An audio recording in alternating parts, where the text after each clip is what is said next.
Masa depan angkat kuasa. That sounds kind of Let's not even say angkat kuasa. It's just like.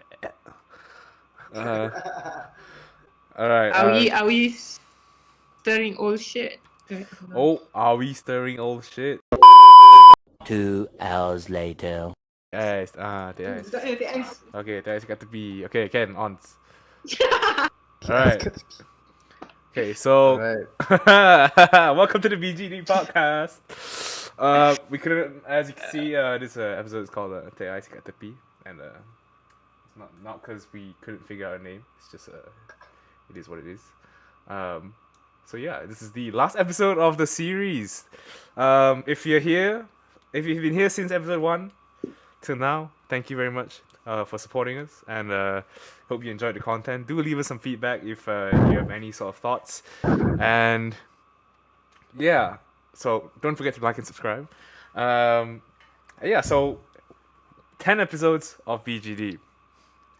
All right, let's sort of tie it up with a little bow, and talk about our opinions for a bit, right? Like, what do we think about powerlifting in Malaysia, right? So, what's the future of powerlifting here, right? As a powerlifter in Malaysia, where do you see kind of the sport headed in that, what direction, what possibilities lay out there? I'm sure our viewers would like to know. I think because I think quite a few of us. I think I met quite a few and of you guys out there, and you guys have said, yeah, talking about good stuff about powerlifting. So I think people are quite keen to hear on this, our thoughts on this. So go ahead. Someone wants to launch the first bullet. Damn! It's like, it's like who wants to take the first shot? Sacrificial man. Haris has his mic, like he's ready to just it's my turn. Right, let's go. Nah. I guess I'll start with, let's say, the most immediate thing that we can anticipate, which is this year lah. So this year, like meets in Malaysia, honestly, it's a bit hard to say, right? So far, it's only been one federation that's announced that they're having meet, which is Malay Mayhem. We haven't heard anything from MAP or MPA yet. Though I have heard rumors that MAP might want to host meets, but we're just waiting on the green light. Then with the recent the development of the upcoming announcement about the pandemic, things might take a turn for the worse. So, like the past year and this year, honestly, like the progress of powerlifting in Malaysia has been pretty stagnant and pretty lackluster and uneventful. Not just for like meet competition wise, but even for the people in the industry. I'm pretty sure a lot of people who are who consider the sport as a livelihood has probably been impacted in quite a significant way. Whether you're like an online coach, or whether you do PT in person, or whether you run a gym. It's but I guess if you're looking at like the horizon, I think generally, like if you put pandemic aside, I think we might finally be making like significant strides after the past. I mean, yeah, after like 2 to 3 years from 2018 up to 2020 lah, with the establishment of Malay Mayhem. So I think they are trying to organize like state affiliates, something like that, and then when they have enough, they can organize like a national competition. So I think that's going to be a bigger incentive than just having casual meets like what MPA has been doing. MPA also has like something that culminates to one meet, but it's not really like a filter sort of mechanics lah. Like if you want to join, you can. It's a big event, Asians, but anyone can join pretty much lah. So you don't have to qualify to join. Or the qualification was that you have participated in one meet before, not that you have a qualifying total or whatever. Wait, this is for MAP so I think Asians? Or MPA. MPA. Yeah. All right. MAP has has that element as well, but like the scene here, MAP, the other people are not yet ready to to commit to MAP yet lah. So I think if Millennium succeeds in what they set out to do, which is to have state affiliates, then having national comps, I think that'll pull more people into the sport because it makes it more interesting and more like competitive. Because I know like if you try to pull in the younger lifters, they enjoy that competitive aspect, and so they will want to hop on that bandwagon, so to speak. Apart from that, I really don't see a lot of developments being made, or that has been made, or that might be made, or any announcement of any sort. At least not me lah. I don't know if there's like an underground thing going on, but yeah, for the most part, the development of powerlifting like over the past year has been quite stagnant lah. I don't know. What do you guys think? Well, I guess like I don't know. Do you want to go for Zati? No, go ahead. I was just gonna say like stagnant is one thing. I think I guess in the context of the pandemic, like it's been impacted in quite a lot of ways. Like we haven't had as many any meets this year, although like Millennium is trying to push some. But I think people are still trying to like train. In terms of like exposure to the sport, I guess like sort of people knowing about powerlifting in Malaysia. I think that's, I mean, with sort of the gyms being closed and all, everyone is impacted, and I guess all that kind of affects like the popularity of powerlifting as well, right? So in terms of new lifters, like I think there's been quite a few since like 2020, like and so especially like young lifters, like it's just like faces I've never seen before, and so I'm sure a lot of them work with you guys, right? Like so, this is just like I guess something that you didn't really see before, or maybe just like I don't know. Would you say the pool of powerlifters in Malaysia has grown bigger, like in the past year or two? I can't really say if it is or if it's not, because as you see more new lifters come in, there's also People more that lifters go that out, just right? that go out because of life commitments and stuff like that. But I guess it's a healthy growth. I don't expect it to just boom out of nowhere. Probably because I think I've definitely seen some transition. People who had been lifting in other areas, like they've done BBs and they're slowly like coming into the powerlifting, or BBs mean bodybuilding.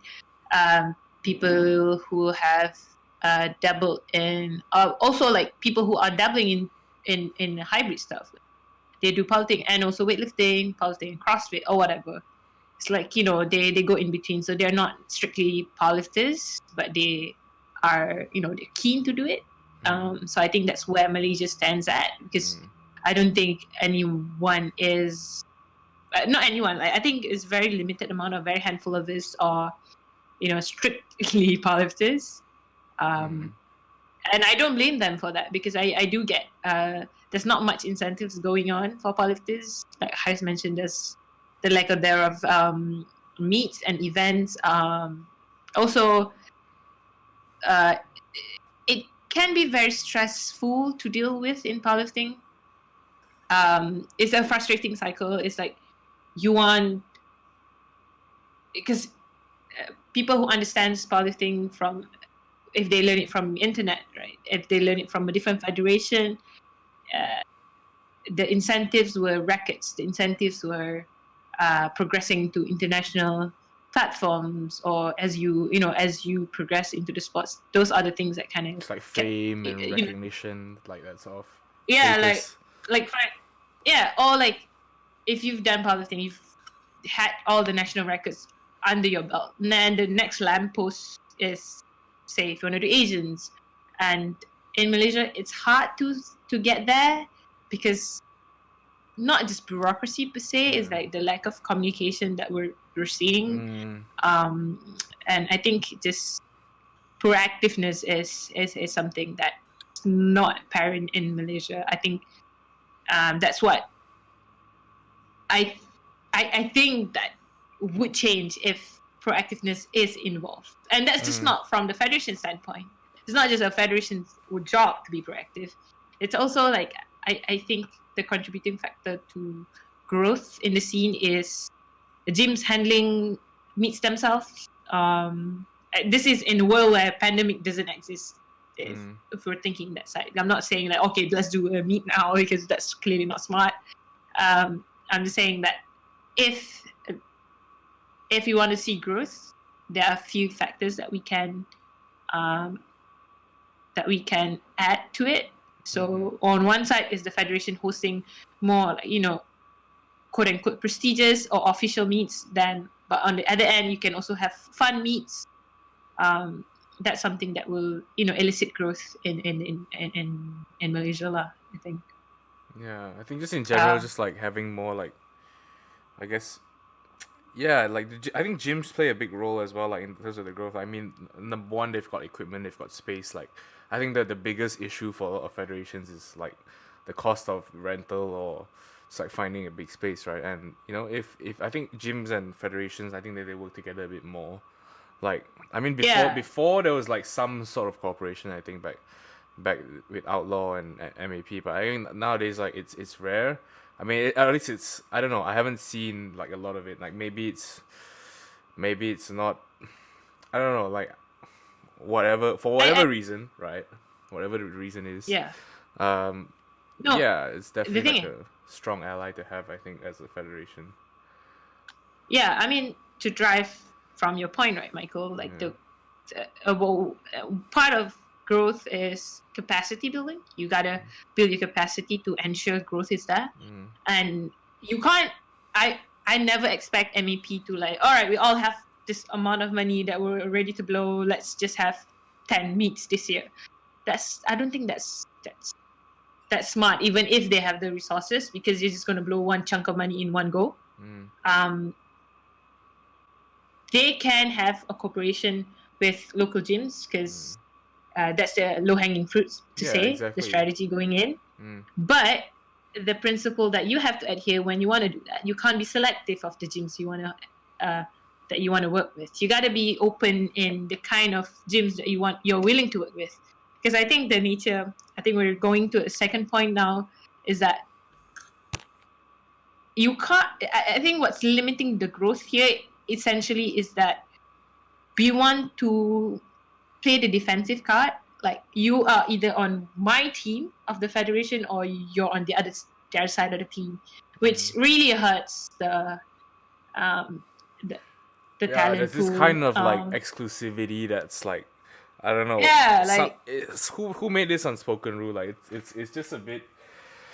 Yeah, it's not for the best interest of the sport. It's like trying to fish in a lake that's like tiny, and you're not even trying to like, like grow the lake. Like it's, yeah, I think it's terrible in that sense. No. Like, yeah, because another argument is that the reason why they play defensive card is because it doesn't abide the rule book or whatever federations they're trying to adhere to, right?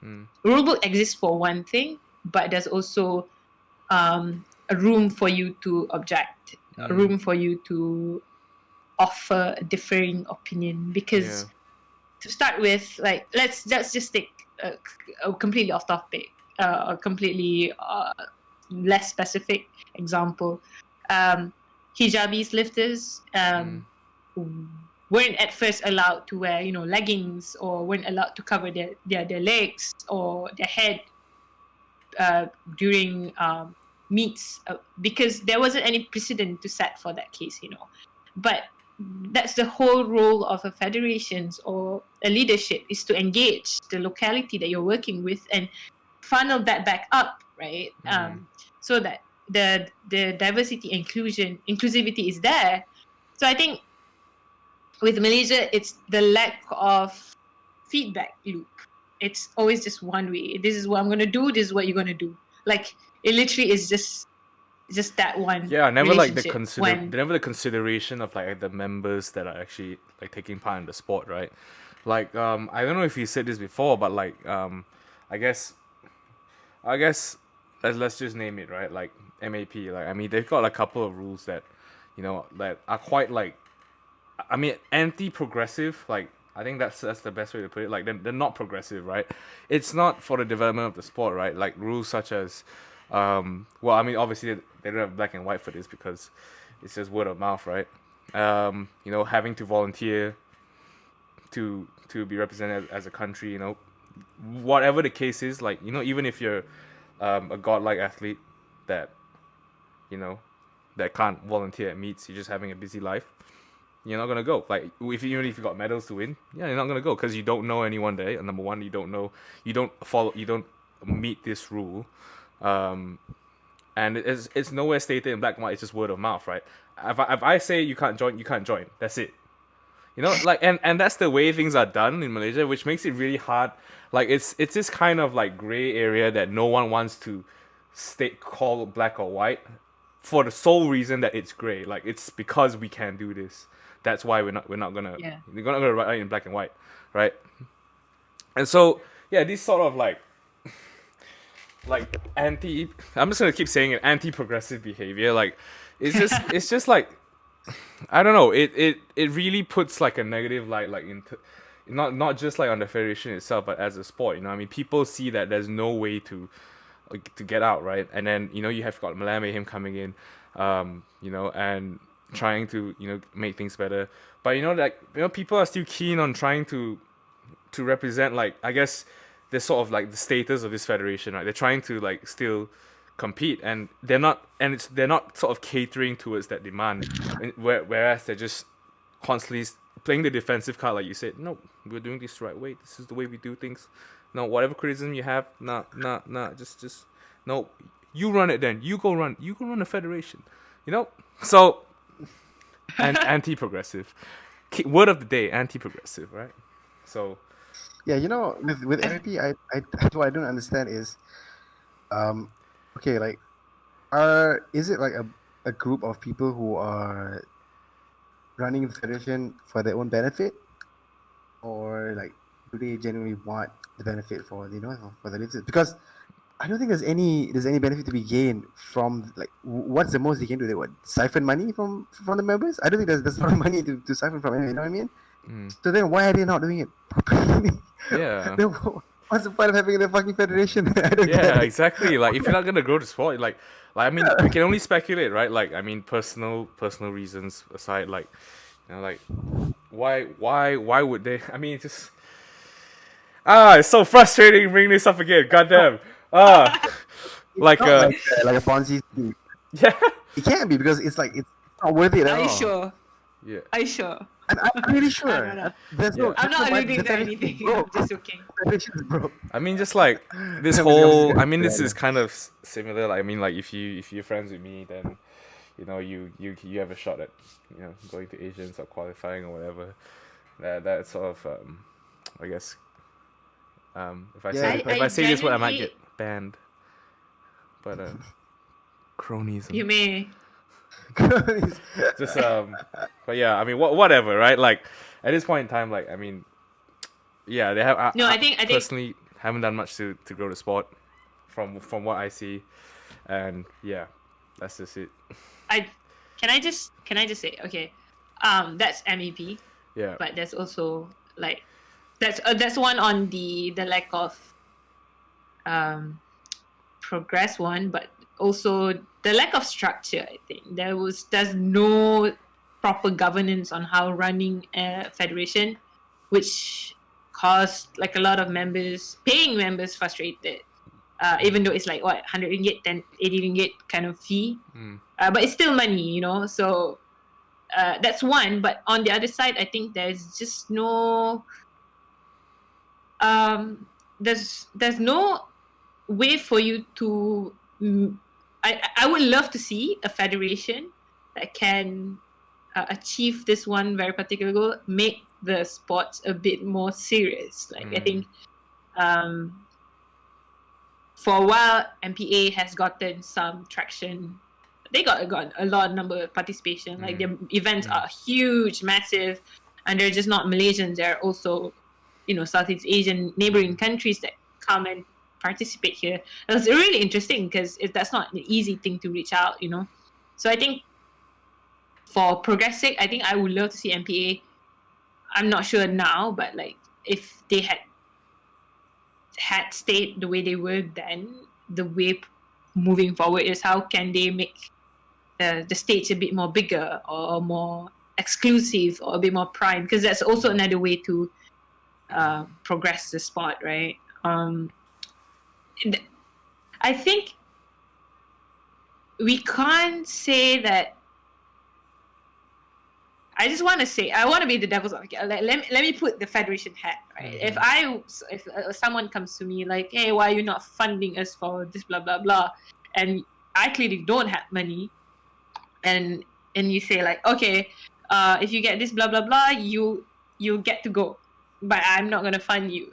So no matter what you say, it's gonna hurt the other person. The person is gonna be frustrated even, right? So in order for them to just like fend off people from coming to them, just piss everyone off, you know, like for the MAP side, like let's just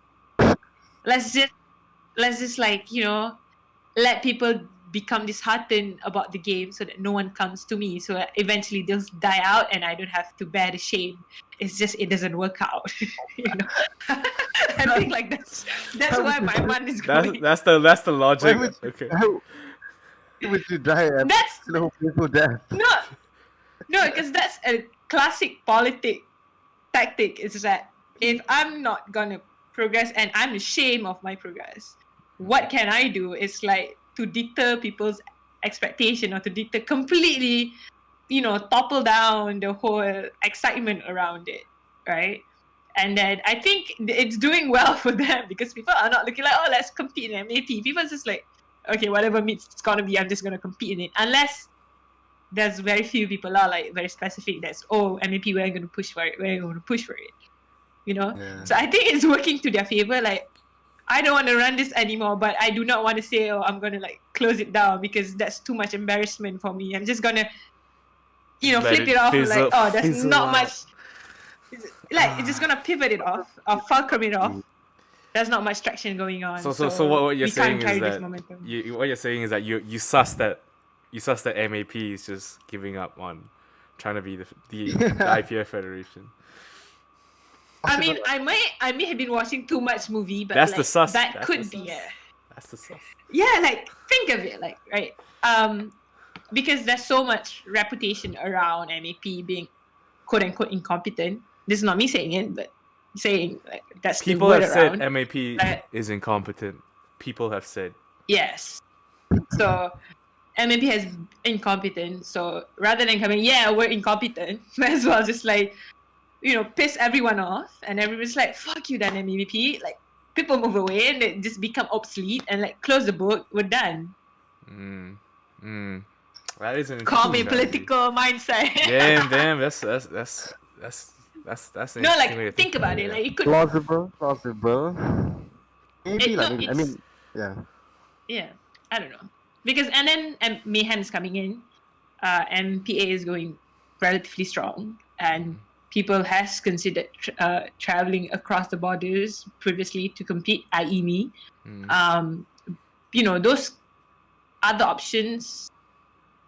Oh, you know what baffles me the most, like, is that, you know, there are so many people interested in, you know, trying to make MAP work, like trying to, you know, just get this IPF affiliate going, right? And yet they're not open to having other people come in and help out, like, and it's just it's that sort of mindset just tells me the way that, or at least the way that the person's running things, like, it's like, yeah, okay, it's my brainchild. If it's not gonna work, I die with it. I'm not gonna let anyone help out. Like, that's it. Like, and it's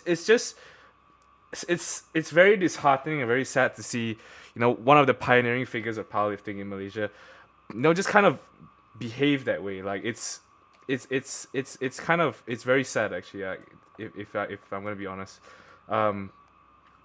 Just my personal thought. That's the question that I honestly really can't think of an answer or even a plausible situation. Like I just did just now, like, you know, went off like mental gymnastics now. It's the like, look, if you're not interested, there's people around you that are willing to help. Like literally, people are reaching out. Hey, do you need help and whatnot? I personally have seen that people actually volunteering their time on weekdays and weekends to sort things out. But there wasn't much. The reception of that help was not well. Defensive. It's almost like we're trying, by offering help, putting them on the spot like they're not good at their job. Like, I'm not sure if that's the case. Yeah, I mean, it's how you receive it, right? Like, it's how you receive that sort of help, right? Like, you can be like proud and say, yeah, what do you mean we don't need help? Fuck off, right? We're doing fine, or we'll be fine. Or you could be like, yeah, okay, you know what? Fine, let's be real. We're struggling. We want to go to sport, and we do need help, right? And there's two ways to see it, and clearly, it's not the latter. So, unfortunately. Yeah. And I bet the pandemic really is helpful for some. I guess you can just like dump it. Oh, it's the pandemic. We can't do anything much. Like, yeah. think about it. Like, it's like I'm not sure if I'm, assassinating their character, but I think the frustration around it is real, and it's something that when someone asks me about powerlifting in Malaysia, I almost feel like, do I want to drag them down this road? Like, because it's very frustrating for me. Like, I feel ashamed to say it as well. Like, it's to tell people that, yeah, our IPF Federation is shit. Like, yeah, don't just join Malaya Mayhem or something. Like, don't give out your money. Like, keep it. Use it for some good needs. Like, when someone comes to me, Zati, do you think I can have a IPF record? And I was like, whatever that could be, right? And I'm like, you can, like, anyone can if you work hard for it, but there's obviously things, I guess, systemic limiters, I call it, that are in place that you need to overcome, and it just doesn't take you or me. It literally takes everyone to agree that this has to end, there's a stop. But it feels like sometimes when you're the only one who's passionate about overcoming that hurdle, you look like the odd one out, like the crazy woman out or the crazy guy out. It do feels like that. And I'm like, do I want to present this to them? It feels like I double think and triple think about it, and especially if they're young or if they're new, right? Like, yeah, you can get into it, but probably not down this road, like the other road. Yeah, I think that nuance is something that the younger lifters have to like go through themselves. I've had a few lifters as well who have expressed their aspirations about competing in IPF, and I've always like cautioned them, but they always take it with like without a doubt, like, oh, like, really? I think I'll manage something like that. You just gotta experience I think it. I think they have to. It's something you can't like do justice with words. Experience and competence. Then you understand. And then you don't want to be that old person. Like, no, you have to really think it through. Yeah. Like, you don't want to be that deterrent or detractor, but you just want to be a positive person around them. However, you cannot deny those things exist, and you're like, oh man, what have I done to this poor child? Yeah, I mean, like, yeah, it's like this completely new generation of powerlifters that like haven't really, well, that makes it sound really old, right? But like, well, yeah, that haven't really experienced the whole bureaucracy and behind trying to achieve something in powerlifting in Malaysia, at least with the IPF. Yeah, but with that said, I think if we have enough like younger generation, we don't really have to depend with IPF, to be very honest with you, because it will outgrow itself. Like, and then I feel like we don't have to follow down the route of other countries. They can coexist on their own, because eventually, like, the highest rank you're gonna get within Asia is probably Asians, and then you probably go to Worlds, right, where you want to compete with international platforms. But even Worlds are not as interesting as the local scene themselves. Like, it's always more interesting in the local federation, because then the competition is a bit more like tangible. It's more tangible. Fierce. Yeah. Yeah, it's more fierce and it's more sensible to compare with them. Yeah. Because like if you're gonna compare yourself with like a guy from I don't know from The US. Europe or the US, so like it's a bit hard. Like I don't know. It's not as I don't necessarily enjoy watching rules. I personally enjoy more watching like I don't know US nationals or like the nationals of each countries because they're more fun to watch. So I think in the future you don't necessarily have to depend on federation to go international to be, to say yourself, oh yeah, I'm a legit athlete. You can have that if collectively you just form a competition within Malaysia, make the internal competition more competitive. I think that would be an interesting turn of stories. Yeah. Okay. Yeah, like personally, part of me, I'm a bit torn between like focusing on increasing the like building the local scene in terms of the meet and federation. But I do still think there's some value in like showcasing the opportunity, about like opportunity to compete like overseas and stuff. I think that is quite invaluable.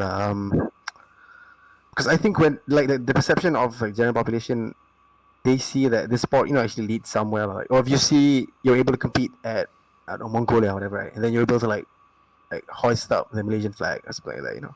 It looks kind of cool, like in the headlines and stuff, and the powerlifting. Yeah, it is. Legit, It is. It is at like the pinnacle of the sport. However, I'm saying is that right now you're given you're like blocked from the first layer of going even there. Like how do you then push that momentum up? And I think if you have within how to make people stay within the sports, because right now if you're trying to sprint to the paramount or the mountain, you're not gonna. Yeah, it's like it's a tiring race. You're going there and then someone's like, oh no, you're not gonna be selected for the national team, and then like, oh shit, what am I training for year round, in and out, It's very disheartening. I It's like, yes. I get the recognition is important, like any career is important, but I'm just saying, like, how do you make sure that people who are doing powerlifting in Malaysia wants to stay doing powerlifting? And I think the way to do it, like increasing the pool, make it competitive locally, so that people want to compete just within each other, up until like I don't know, miracle happens, or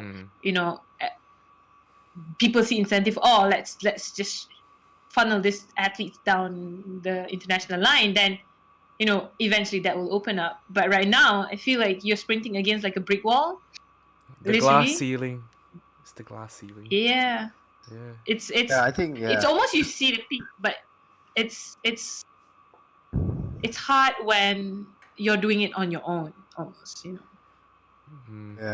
I think my observation is the strategy the MEP is taking is that I think they want to grow the sport for like in an inorganic way, like they want to showcase that people can get medals and stuff, and hopefully by that way they'll pull more people into the sport, and as opposed to like organically trying to build like the bottom and then build the peak, but they're trying to like work like top bottom, I guess, in a way lah. So they're kind of forcing people to like macam to send people to like whatever it is. I'm gonna focus on sending people and getting medals, like instead of building like actually having 100 people show up in an MEP meet, and then slowly building exactly. there, and then filtering it. Let's only when we're ready. Yeah. Because my analysis of your observation is that, well, we can have the strategy where, okay, let's race to put people get medals in international meets, and eventually more people come into the scene. Is that's at a higher risk? You're dealing with a very high risk of failure. Like, what if people don't even care if you have a medal or not? Like, if like, there's a lot of sports out there that has medals. So why shouldn't I just go in other sports? And why is this, right? Because like bodybuilding, you have like professional bodybuilders in Malaysia as well. But without them, I doubt that bodybuilding is not gonna be as famous as it is. I think the second strategy is where you have like 100 people coming into one meet. Say like the 83 men has like 70, 80 people competing. That'd be like sick to watch, you know, and eventually you'll just open a door that people want to compete internationally, or the quality of people getting the medal is worth bragging about. It's like headline worthy, you know. Right now it's like, oh yeah, I have a medal, but my total is like, I'm just gonna be quiet. You know, it's like I just want to add on your point about the whole top down thing, what Haris was saying, and I think Zati was talking about just like the whole, what was it, the only medal side of things, and it's just like this small pool, right, that they're trying to deal with. I think it's like there's some kind of like disconnect between the people running MAP and like the actual powerlifters in Malaysia, because I mean it seems like they don't know what the people want. Like, I mean, or if they do, they're just like deaf to it, right? Like, and I mean that just shows like you can't have someone who's not a powerlifter in Malaysia try to take charge of a federation who is supposed to grow the sport in Malaysia. Like, you don't know shit about what's happening in the local scene. How can you possibly know what to do, right? And so I mean, let's look at the committee, right? I mean, right now I'm not sure who he's in the committee, but if I remember correctly, I mean, I don't know any like prominent powerlifters, at least like in the committee that's kind of like at least giving advice or whatever, you know. And you know, how is this sort of like all like the knowledge of, I guess, these people, right? How does that contribute in in facilitating the development of the sport, right? Like to have someone run a company, you need someone that has run a company before, who knows what it's like to run a company, who knows the market, who knows you know, what's out there and what people want, right? You need to do your research, you need to do your homework, right? Like, and without that, like, clearly it's a blind direction, right? So I think it's just a lack of kind of awareness of what really is, what people really want. You know, it could be like, I mean, yeah, it's just my hot take on things. Yeah, so that's the thing. Like, I'm not sure if it's like genuine incompetence or my conspiracy theory is that there's something to be gained from Something just to be gained.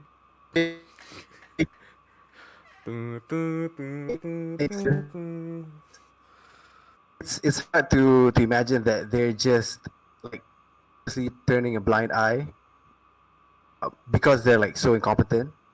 I mean, like how incompetent can you get to, or are they just doing it because there's some sort of benefit to be gained at the expense of the general or of the larger public, or like Zati said, maybe they're just trying to, you know, let it wean out or fizzle out.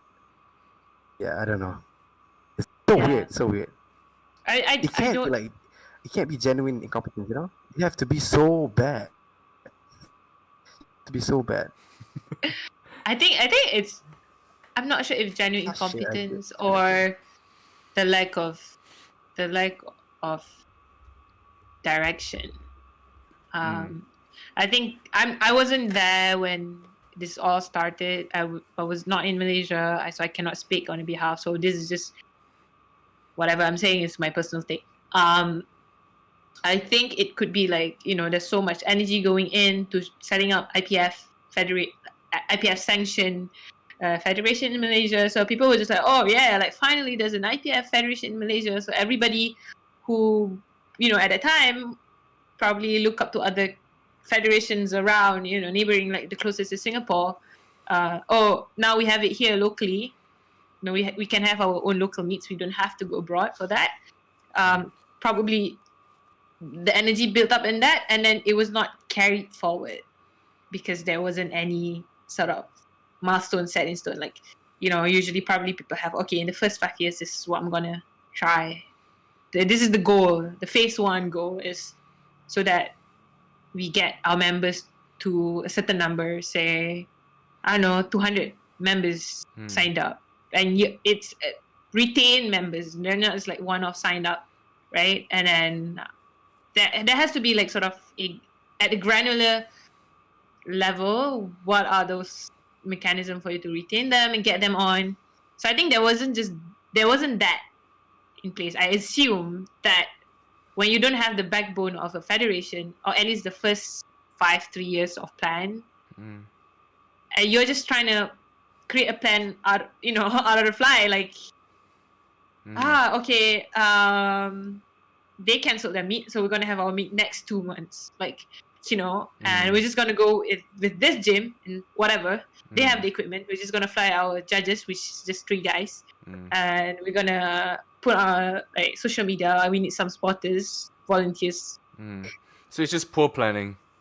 I think it's the harsher word is probably incompetence, but I think so on its own, it's just what do you mean by incompetence? I think it's the not having a sort of detailed plan and just go by whatever, playing by the ear sort of thing, which is clearly not working. Because usually like you would have the annual calendar, right? We have this meet, blah blah blah. Let's take what I consider a gold standard is how Thai Federation is ran. I think that's a really good way of running a federation, given how new it is. There's so much information for members to find out. They're very, very much present around their members. So they're not like, a foreign body that you have to reach out. They're not like an organization. They're not or disconnected from the community. Correct. In that sense, yeah, they're like pretty much hand holding you around and, introducing new lifters through their account. So like it makes it feel a bit more warmer. Like if you're new and you stumble upon powerlifting in Thailand, it wouldn't be like so daunting. It's the information is very much out there. It's just signing up and just get a coach and meet prep or whatever.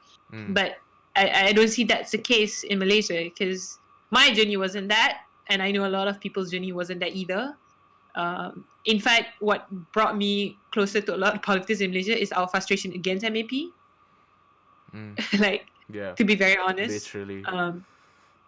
So I think it's that a lot. Like the detail of it is probably the lack of communication, the lack of information available, and it's funny because Haris asked like, how incompetent can you get?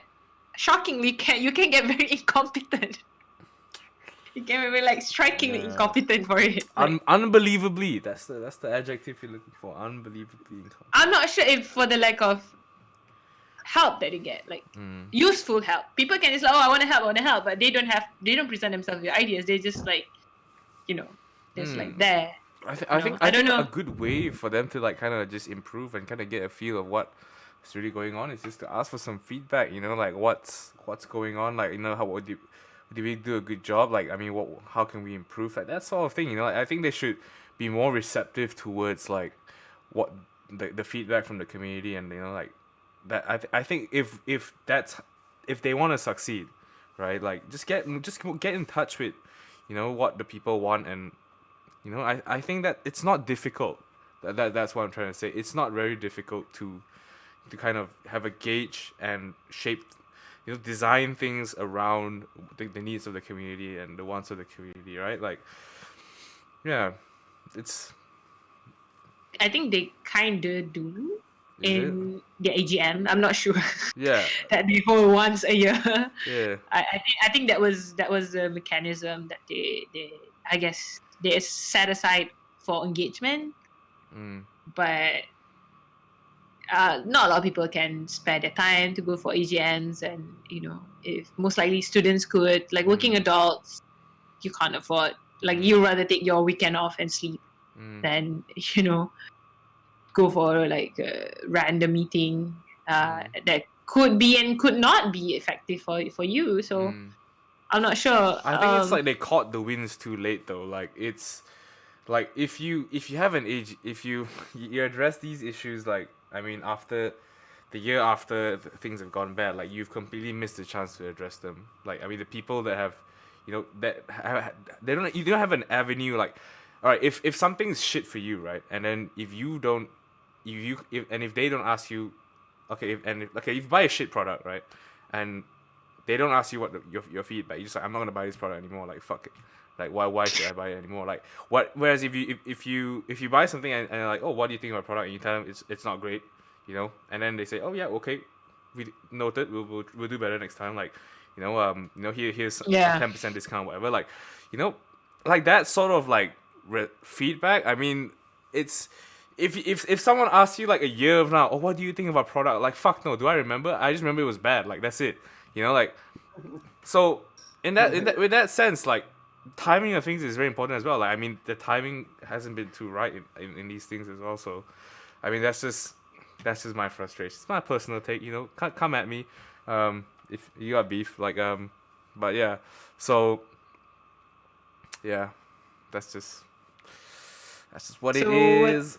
So I guess like the final question of this is, if you're still here, if you're still here, so this is just like a paid attack on it's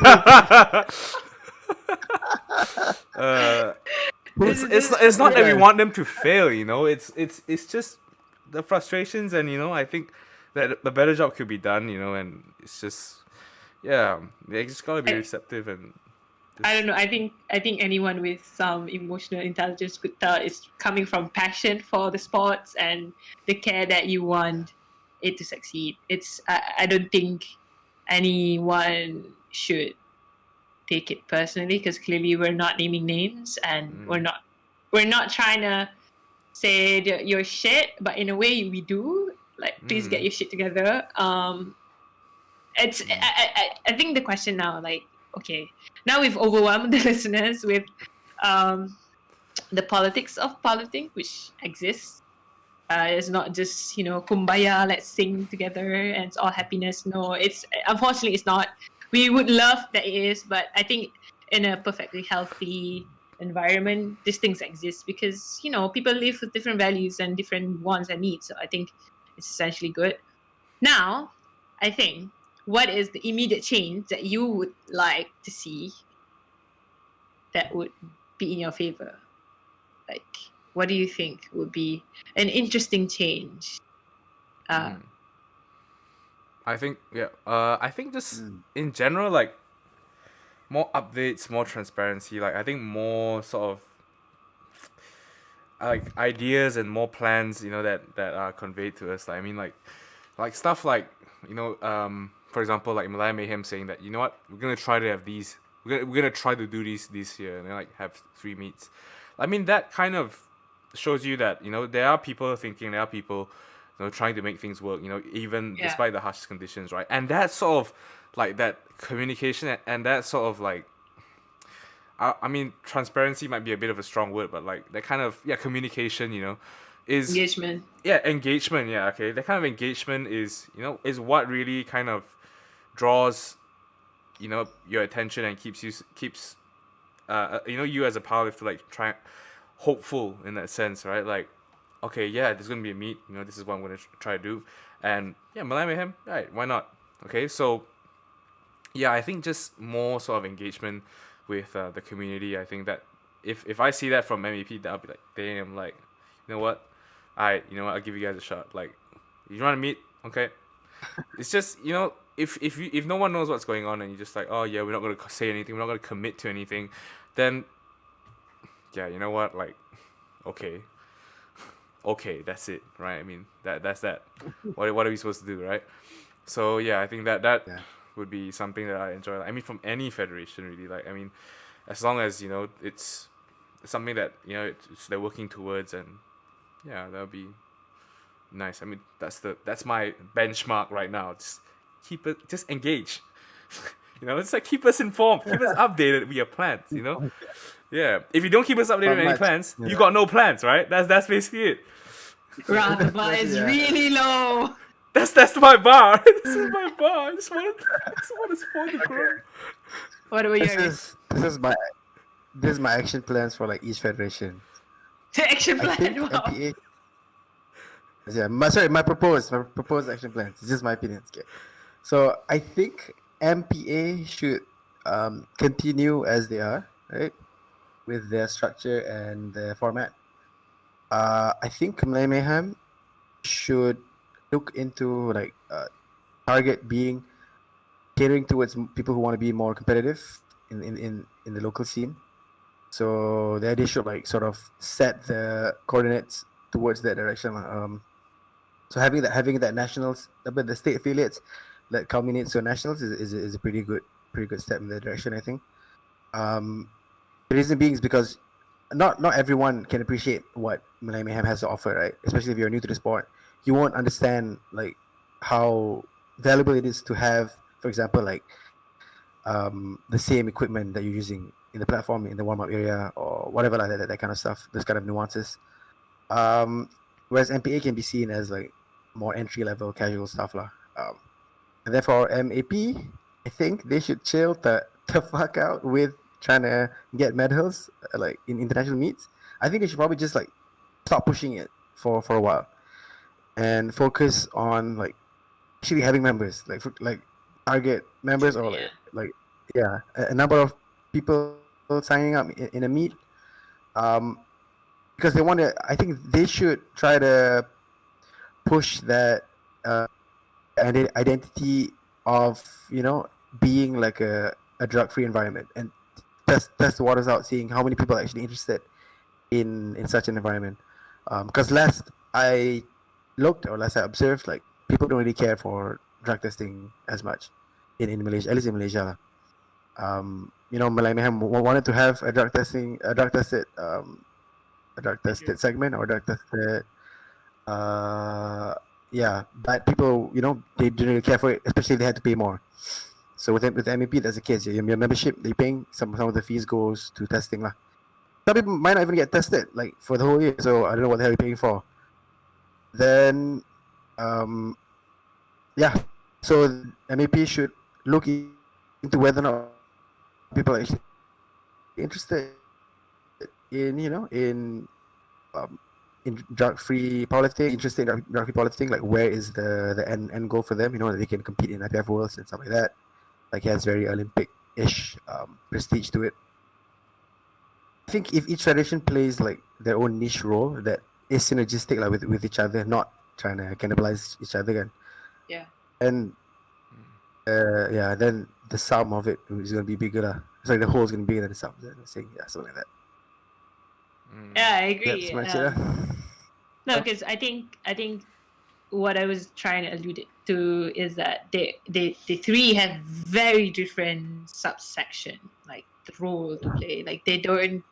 I think more people like to lump them. Oh, they're all federations for powerlifting, but if you look deeper, they appeal to very different kind of crowds. Not much overlap at all, actually. Like I think. Yeah, like people who appeal more to MPA, they don't give a flying shit about what IPF is about. Like, and they are on their own right terms. Like they probably care about just having a good time, the environment, like that sort of thing. Like more like a fun, like Haris mentioned, the entry level, and then Mayhem opens that door for you to be slightly more competitive. Deem a bit more prestige, and it's interesting that they have to realize that they don't have to come at each other's neck, because that's not helpful for anyone, not them, not their business, not us, like I guess powerlifters. And he's just trying to create tension, unnecessary tension for what, and MAP, I think, like, I'm not sure about members. Maybe that's the easiest way, but I think they need to go through a revamp of a federation, literally. Like, number one, they need to recover is presence, reputation. That's something that they have to, present themselves again. Usually that's the hardest part. Like, Mayhem succeed that, like, super well. Like now people associate this, I want to compete in Mayhem because it's fun. Last time it was very fun. And maybe it doesn't have that look, so I think that's number one, that they need to come up with a plan that how do I make MEP attractive, interesting enough. So that's I guess the first challenge for them. Might be open-ended, and the easiest tangible goal is probably there's two ways. One is your way, Michael, engaging, like be like, and let us know, are you alive? Number two, and then like how Straight up. Are they even still alive? I don't know. Like sorry for being crass, but that's literally what people are looking. Because I want to know, are you okay? Like, are you doing well? Like, are you there? Well, what are your plans? Then, what have you got for us? Like, and then you progress into like, right, you need to have a pool of people that follows you. Then you become you become a real organization or agency to the sport. Because right now it feels like you're like a mystical body. Like, if you're selected, then you are. Like, if you don't, then who wants a medal? Yeah, exactly. Like, what medal can you get? You can't get medal. No, like, like, I think the more that they realize they don't wear the same hat at all. They're probably in the same sport, but not at all the same hat. The better it is for everyone. I 100% agree and echo that message. If they want to know more about what the plan is, they can consult three of us. Hey. I'm kidding. BGDcast@gmail.com. But in all seriousness, I think the sport would do much better if people just let people do what they want to do. Like, don't try to like project superiority in the sense like, oh, if you compete, my federation, you're an international athlete. Because when I entered the sports, like, I do feel that I felt that, like, like there's almost like aristocracy system in place. I'm like, wow, what is this medieval times?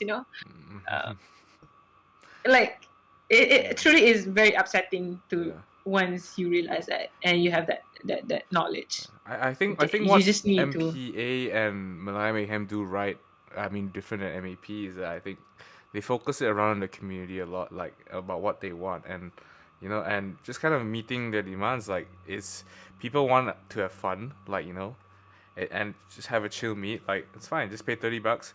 You get your shot on the platform, just lifting weights. Like, you want some excitement. We're gonna throw in a cash prize, and guys with the highest will wins. Like, I mean, this is just like simple. It's kind of, I mean, not to say simple, but like, just figure out what people want, right? Like, I mean, that's simple enough to do, right?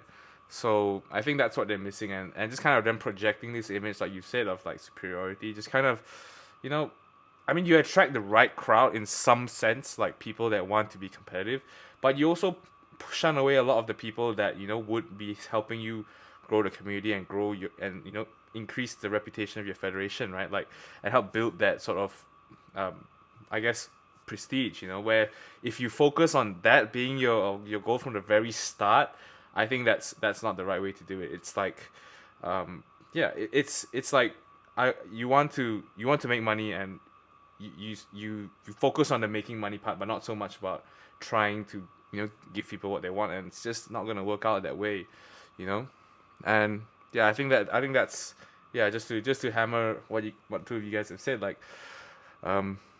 it's just trying to wear different hats. Like, don't try to compete against like these other feds, right? I mean, you're obviously different, just listen to the people a bit more, and just I think that'd be fine. Fight for your identity. You gotta do that. Yeah, I like how it's gotten to like just like us roasting MVP from the beginning. Now it's just like, we love you, and we just want you to to flourish. We want powerlifting in Malaysia to flourish, right?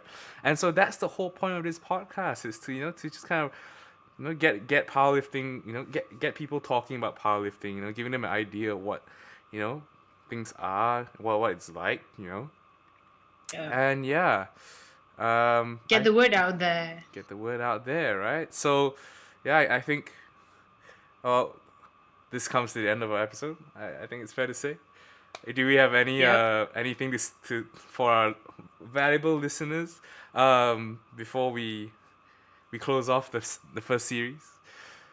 Yeah, I do. I just want to say, if the episodes overwhelm you about the not goods, trust me, it's everywhere. Like, it's literally in every fitness scene. So don't let that deter you. Still get strong. Still do powerlifting if you want. Yeah, if you want, follow us, 3 of us, so we can have a chat. Yeah, Haris? Yeah, I'm just gonna just drive at this point further. Yeah, I mean the problems that we discussed, the your powerlifting experience lah. Unless of course if you're sort of really reaching for something something at the top or whatever. But for the most part, it's not going to be so invasive on your general experience. You could, I mean, you can always avoid NLP and get into MPA or Mayhem in the meantime, Yeah. So yeah, You wanna just don't compete. let it. Don't think that powerlifting is like messed or screwed or is like messed up in Malaysia. Yeah. So it's not. It's yeah, not. It's not that bad. It's not at all a lost cause, lah. It's Bad enough to do a 1 hour Definitely not, yeah. podcast. Yeah, it's just Yeah, you look at it in an think opportunistic way. There's just plenty of opportunity out there. It's just not, exploited yet. I the guess. the things that we've discussed in the episodes before, even all the, I guess, the remarks or comments that we made are, I think it's from a learned thing. It's as you experiences all these different nagging points. Those are the things that it could be better if this happened, but it didn't necessarily was bad. It was just, it could be made easier if that wasn't a case. Like having to deal with the no communication would be much easier. But I still compete in other federations, in whatever, because I'm like, I don't know, people who are new or people who just want to compete, they don't really care how soon they get on the international podium, and hopefully that you give it a try. Yeah, hopefully. So yeah, I think that's yeah, the podcast, that's all I have. at least series 1 has inspired you to, if you're new, to give it a try. If you're new to powerlifting, if you've been in the scene for a while, hopefully you gain some insight on Some teh tarik some as well. teh ais ikat tepi oi. Oh. Right. So we do let us know if what you like and what you didn't like about the series, and we might see you in the next series. Ooh. But yeah, for the time being, that's it from us, from the BGDcast, and hope you guys had a good run, a good session. We'll see you soon. See ya. Bye bye.